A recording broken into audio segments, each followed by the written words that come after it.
Selamat siang, salam sejahtera. Yang saya hormati Bapak Gabriel Srani, SSM Hum. Dalam video ini, saya Eviana Pina, kelas A9, Program Studi Pendidikan Guru Sekolah Dasar, akan menyampaikan pidato saya dengan pola pemecahan masalah yang bertema problematika kebijakan pendidikan di tengah pandemi COVID-19.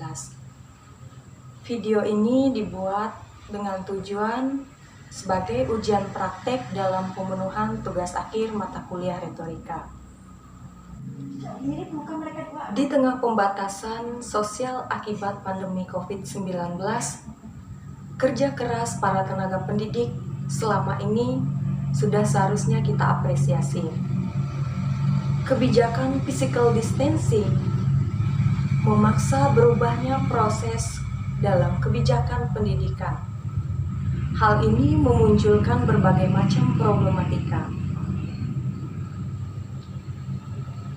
Kebijakan pendidikan yang dilakukan secara daring pun tidak mudah dan memberikan dampak bagi peserta didik, orang tua, dan juga guru. Mereka diwajibkan untuk melakukan proses pembelajaran dari rumah. Pemilihan media pembelajaran ini tentu memunculkan berbagai macam problematika, baik dari aspek proses pembelajaran, keterampilan, serta psikologis peserta didik. Peserta didik harus disiplin, belajar secara mandiri dari rumah. Hal itu tentu harus didukung oleh fasilitas dan sumber daya yang mendukung. Peserta didik akan merasa terpaksa yang sebenarnya jika berangkat dari rumah yang tidak memiliki fasilitas yang mendukung proses pembelajaran. Akibatnya, proses belajar akan terhambat.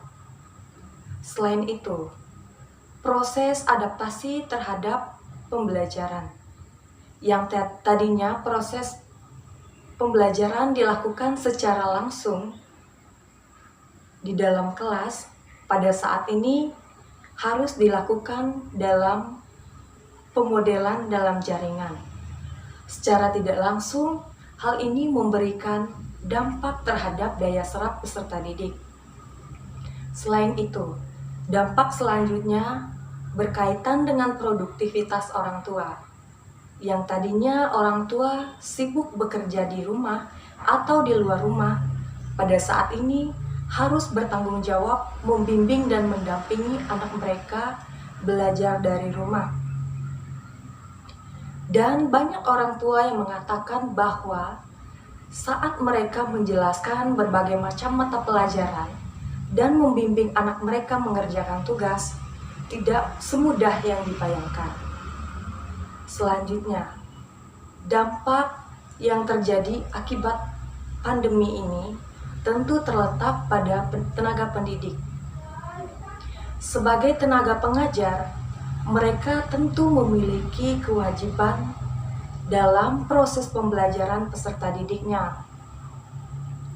Namun, dalam proses pembelajaran ini terjadi berbagai hambatan. Seperti yang pertama, keterbatasan dalam penggunaan teknologi. Keterbatasan dalam penggunaan teknologi ini terjadi khususnya pada guru-guru senior, di mana mereka tidak melek dalam menggunakan teknologi. Untuk itu, seharusnya perlu dilakukan pelatihan untuk meningkatkan kapasitas mengajar berbasis media. Yang kedua, kurangnya sarana dan prasarana yang mendukung dalam proses mengajar. Yang ketiga, keterbatasan dalam pemahaman dan pengalaman menggunakan pembelajaran berbasis online atau daring. Selain itu, akibat pandemi ini juga berpotensi menimbulkan kesenjangan sosial. Sebagai upaya, pemerintah menyediakan berbagai alternatif untuk memecahkan permasalahan itu dengan menyediakan kuota gratis, tidak hanya bagi peserta didik, tetapi juga bagi tenaga pengajar. Selain itu, Kemendikbud juga menyediakan berbagai alternatif aplikasi yang dapat diunduh secara gratis untuk mendukung proses pembelajaran. Contoh aplikasi yang dapat digunakan dalam proses pembelajaran misalnya dengan guru menyediakan materi menggunakan PowerPoint, kemudian melakukan rekaman video dengan menggunakan aplikasi Zoom, atau bisa menggunakan grup WhatsApp kelas, di mana guru memberikan tugas kepada siswanya untuk membaca dari buku LKS ataupun dari buku paket, kemudian memberikan tugas kepada mereka mengerjakan soal yang ada di buku tersebut secara mandiri. Menteri Pendidikan dan Kebudayaan, Bapak Nadiem Makarim, mengatakan bahwa proses pembelajaran tatap muka akan diadakan kembali pada Januari tahun 2021. Namun, proses pembelajaran tatap muka ini boleh dilakukan tetapi tidak diwajibkan. Kebijakan untuk memutuskan dapat atau tidaknya dilaksanakan tatap muka di sekolah diserahkan sepenuhnya kepada pemerintah daerah, kepada pihak sekolah, serta kepada orang tua sebagai penyelenggara. Setidaknya kebijakan ini menjadi angin segar bagi sekolah-sekolah yang selama ini masih merasa kesulitan dalam menerapkan metode pembelajaran online.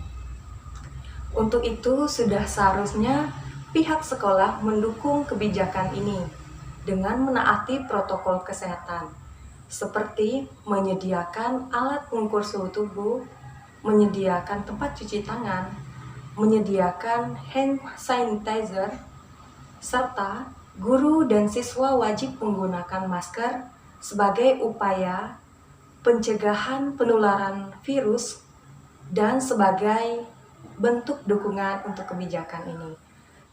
Sekian pidato yang dapat saya sampaikan, kurang dan lebih saya mohon maaf.